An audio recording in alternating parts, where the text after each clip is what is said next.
And what is going on, everyone? It is a hot sunny day today here in England, in UK, in Brighton, but we are not in the beach. Today we are with this Ford Transit right over here in for a turbo replacement, and as you can see here, it is really bad. That play is so bad. So the news is he's had the wet belt replaced quite recently, I think about 6 months ago, I can't remember, but however his turbo went not so long after, and as you can see, there is a massive play on the shaft, and when it accelerates, it creates a whining noise, a loud whining noise. You know where it goes like that. I tried to imitate it, but yeah. We are going to be replacing that turbo today, and I was searching on YouTube because, to be honest, it seems like no one has done this before. So I thought, you know what, I'm going to film it and I'm going to show you guys how we tackle this job. On the rear-wheel drive version, it's pretty straightforward, but on this one, because the turbo is at the back, it is going to be a little bit fiddly, but it's pretty much the same step. So what do? Let's dive in and let's get to it. Since the customer tried to replace the turbo himself, we only really have the boost pipe, oil filling pipe, noise dampening foam and the PCV system to remove. This will then give us all the space that we need to access the turbo and all of the miscellaneous nuts and bolts that may relate to it. Now, check out this turbo. Have a look at it. Can you see this, John? You see that? Oh my goodness. Hey, that's bad, isn't it? Yeah. You know what, yeah? So the reason why this fails is because you've got your feed and also your return, and as you can see, they are pretty bent. Like, the way that they bend is too sharp, and over time, obviously this is really hot, you turn it on and off, what's going to happen is it's going to start coking right over here and here. So it carbonizes, and that is what's causing this to fail, because that is due to oil starvation. So obviously, knowing that information, now that we've got that, we are going to be replacing it with genuine Ford parts. You can see this is the return, and then you've got your feed right over here, and I believe this is a super session, because if you look at the bend, they are a little bit smoother compared to the one that we've got in the van over there. To make things worse, the pipe has also got a built-in filter inside, which can further starve the turbo of oil when the wet belt starts to shred. Not good. So let's get it replaced. Yo, John, this guy says he maintains his van, this vehicle, and changes it every 8 to 10,000 miles.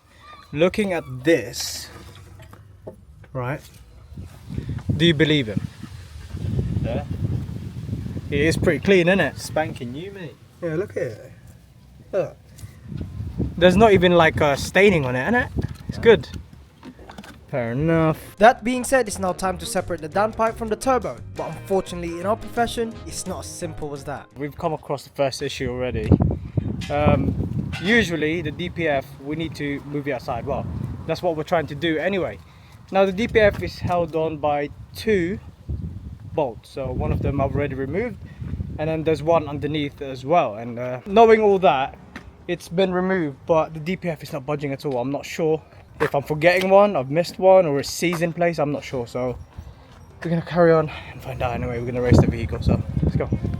This diagram makes the access to that bolt seem simple, but when you're on the floor, you're going to need some strong neck and a very long extension to get to it.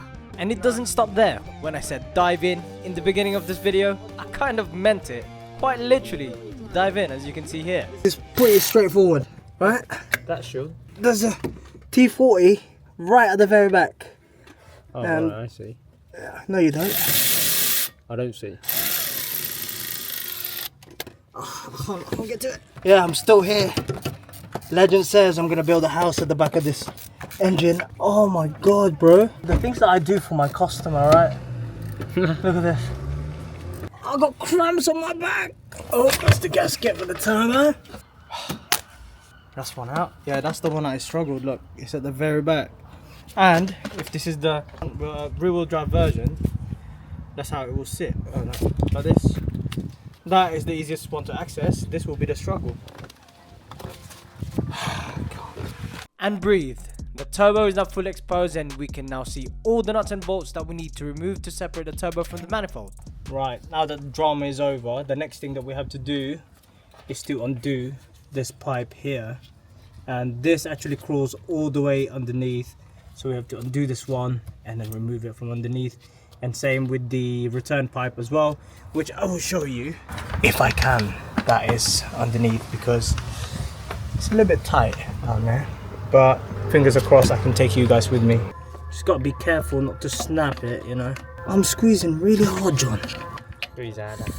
It hurts. I've got nothing left. I got nothing left. That's out. Hey, there you go. I told you it's out, John. The next step now is to remove the oil feed pipe from the turbo. To do that, we have to remove all the bolts that is shown in the diagram. This was definitely the hardest part of the job. Very tight and fiddly. It's never as simple as a good wiggle. I'll give you a good wiggle, mate. I'll give you a good wiggle too, mate. It's just clamped by this. Move it completely. Hey? Once the oil feed pipe was off, we also had to remove the oil return pipe straight from the engine block. More on that later. You see the bolts, Jay? Yeah. You see how they're like a bit wet? Bit moist. Yeah, a bit moist. That's What is that? that's launch power lube plus. And look how easy this is now. Look. Look how easy that's gonna come off. Yeah. Already, I said it now, didn't I? God's sake, watch it round. Okay, look at this. No, I know the product, mate. It's really good. Oh yeah. Look at that. Oh yeah. Look at that. Just like that. Let's see. We are almost there. All we have to do now is to remove the 3 nuts holding the turbo on the exhaust manifold. After that, we can finally take the turbo out. And there is the snail. To be honest, what do you rate that, John? Would do again. We'll do it again. Alright. Wait, that's too much for my liking. Ooh, and you can see it inside there. It's actually shiny because the impeller is now touching the housing of the turbo, and that's why it's making that noise. Look at that. Yeah, that's too much for my liking, mate. Now, here's the new one. Here's the new one, look. As you can see, that is a Ford turbo. However, obviously this is not brand new, this is revamped, alright? There's a difference. I'm not going to tell you, it's the original one because, look, it's from Ford. It's original. No, this is remanufactured, okay? But obviously, internally it's been renewed, refreshed to the best possible outcome. And you can see there, the impeller is nice. Let's unbox it, shall we? And here it is, look, the new one. No movement on that one. Left, right, up and down. No movement. So we're going to be putting this in. And by the way, guys, before you say anything to me, let me show you.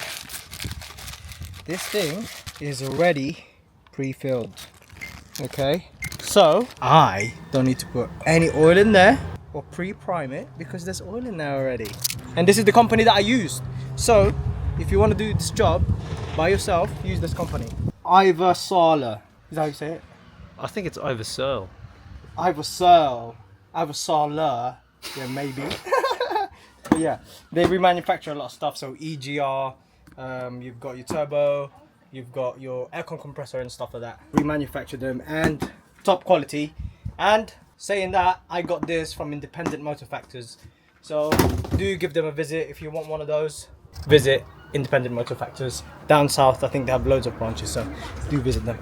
When replacing a turbo, it is always important to remove the oil return and feed pipe.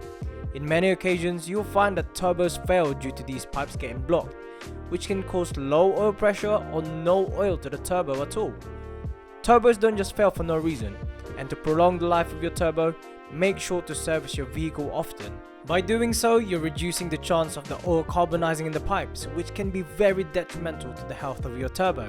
And a small tip, let your vehicle idle before switching the ignition off. Here's the old, here's the new. Now, so you can't do it wrong. There you go.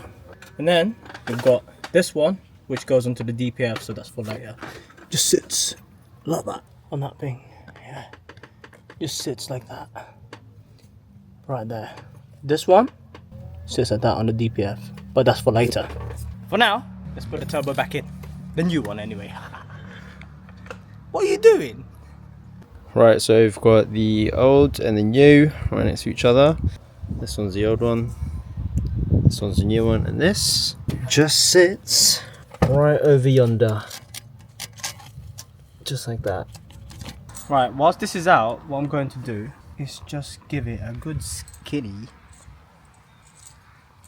red rubber grease on that, just so that it slides in. And also, believe it or not, the red rubber grease actually protects it somewhat from corroding inside there. With that one, we struggled to take out, didn't we? That was unbelievable. And here's the next one. This one here, the oil return. Do the same to that, just so that it slides in nicely. Some people are gonna be like, that's too much. It's never too much. I like too much. We like it lubed up. Yeah. So Nice just, and wet. give Slip it and that slide. thumbnail. Yeah, exactly. And you're probably wondering, why is this already on? Well, I'll tell you why. Because once we are under the vehicle, this is going to be impossible to reach. And that's why that came out like that as well. It's just not possible to wiggle the whole turbo out without this. Yeah. You'll see what I mean. We'll bring it in. Let's go. Hey, ladies and gents. Oh! Whoa, Whoa, I'm falling off. Right. whoa. Time to deliver this back here. Oh god. And then just let it sit in. Right, come with me downstairs. I'm gonna try and show you what I mean by that pipe. It's gonna Downstairs. Down under. be downstairs. Down under. It's downstairs. So yeah, as you can see right there, that's where it is. And for me to basically get to the turbo, I have to completely remove the DPF and also potentially move the drive shaft as well, just so that I can get to those two, what, T4, are they T40s, T50s? Yeah, T40s, mate. T40s, yeah, it's just impossible. So yeah, we had to put it in as it is, and as you can see right here, without tightening up the turbo up top, we can just try and wiggle it. I'm missing the hole. You are missing the hole, mate. Is this the hole? That's not the hole, is Wrong it? hole, wrong hole. Wrong hole. Where's the hole? Is it this? Now that the oil and return pipe is in position on the engine block, we can start tightening the turbo back on the exhaust manifold, followed by tightening the oil feed pipe on the turbo. After that, we have to do something rather important to our new turbo before we crank the engine. Just to satisfy people here, I'm pre-priming it. Right. Put some oil in there. Nice and slow. You're gonna leak everywhere, mate. Just leave it like that there. There you go. Look, have a look, have a look. It's Oh, okay. pre-primed. Pre-primed, pre-primed. Nice. Very nice. The next thing that we're going to do is we're going to fit the feed pipe now. I'm going to hand it over to John because he's got smaller hands and he'll be better for the job. Here you go, Jay. Thanks, mate. Alright, I'll do. Oh, what? Round the back? Is that how you took it out, yeah? Okay. Alright, sorry, I'm going now, yeah? And finally, all that's left for me to do with this turbo is to put the heat shield back on. Wow, that was long. Now that we have fitted the turbo and everything is looking good, we have to build everything back up now. So obviously you've got the PCV, the whole PCV system that lives over here. Then you've got the pipe, the cover, etc, etc. So let's go do that. We're almost at the end of the road now. The next thing that we're going to do is the oil change. We are finally getting there. From this point, all we had to do was to fit the PCV, noise dampening foam, oil fill pipe, boost pipe, and the rest of what the customer removed, like the knock sensor and the airbox. And by the time we finished putting everything back together, it started getting dark. I'm not sure how well the camera's picking up the sunlight, but it is definitely darker now. But the good thing is everything is built back up now. John is just doing the oil change, and of course we are going to be using Blueprint oil filter. And also from now on you'll see me use a lot of liquid moly oil, because I believe that they are at the very top. They are the pinnacle of oil, in my opinion. They put a lot of additive and a lot of research with their oil, and that's why they're top in Germany. And a lot of, you will see it on F1, you'll see it on a lot of top drags and stuff like that. They use liquid moly oil because they are very reliable. So yeah, we're going to be using liquid moly from now on. This is what you would expect me to put in your car. Well, not this 030, but you know, the correct grade for your vehicle. I'm going to be using liquid moly from now on because I know that they are the best in the game. I finally can get hold of liquid moly thanks to IMF yet again. Amazing, guys. But yeah, time to replace the oil. But for the time being, I'm going to be resetting the adaptations for the turbo. So I will show you how I'm going to do that. What are you doing, mate? You sleeping? Always slacking at work? Why are you using that, John? By the way, may I ask? Huh? Why are you using... Oh, hold on. Why are you using that, John? May I ask? Want this? Yeah. Because this guy Yeah. forgot the oil pan. Yeah. I always forget the oil pan. It's been how many oil changes now? How many oil changes? You still using a bottle. Yeah, I know. I'm so sorry, mate. Here you go, mate. No, this was blueprint as well. Oh, it's a blueprint as well. Well, the previous mechanic knows what he's doing then. Right. Thank you, mate. Using high quality oil is very important when it comes to these eco blue engines. Higher quality oil can often prolong the life of the wet belt, but better oil doesn't mean that you should be skipping your service interval. Servicing your vehicle is always the best preventative maintenance that you can do. Whilst John is right over there, what I'm going to do is going to be resetting the adaptations for the turbo with our Eurotab 3. This is launch Eurotab 3, by the way. So let's go and have a look. Let's just go into the engine control module. I'm just going to let it load up. We'll go to the engine control module and then reset it from there. Right, John, are you done with the oil change now, yeah? You happy with the job? Is it time to take it over and check for leaks? It's a bit late for that now, isn't it? But yeah, anyway, let's turn it over together and fingers are crossed there's no leaks. Because if there is, it'll be too late, innit? Yeah. Look, it's a bit dark, look.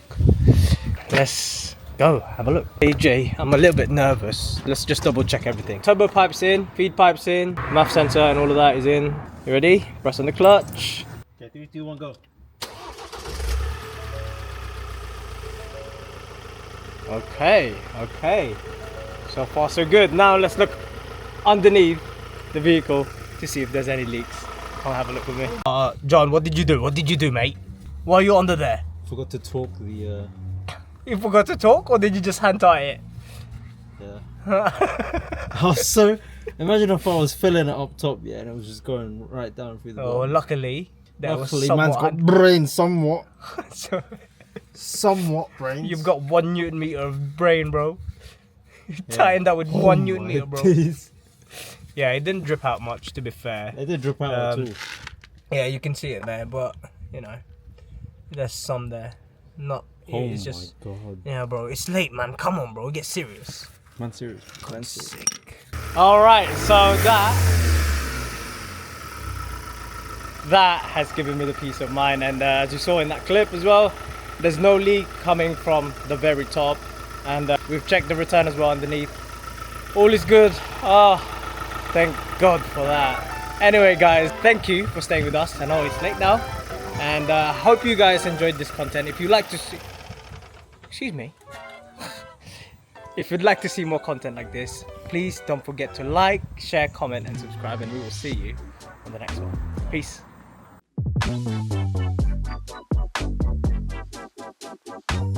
I'll give you a good wiggle, mate.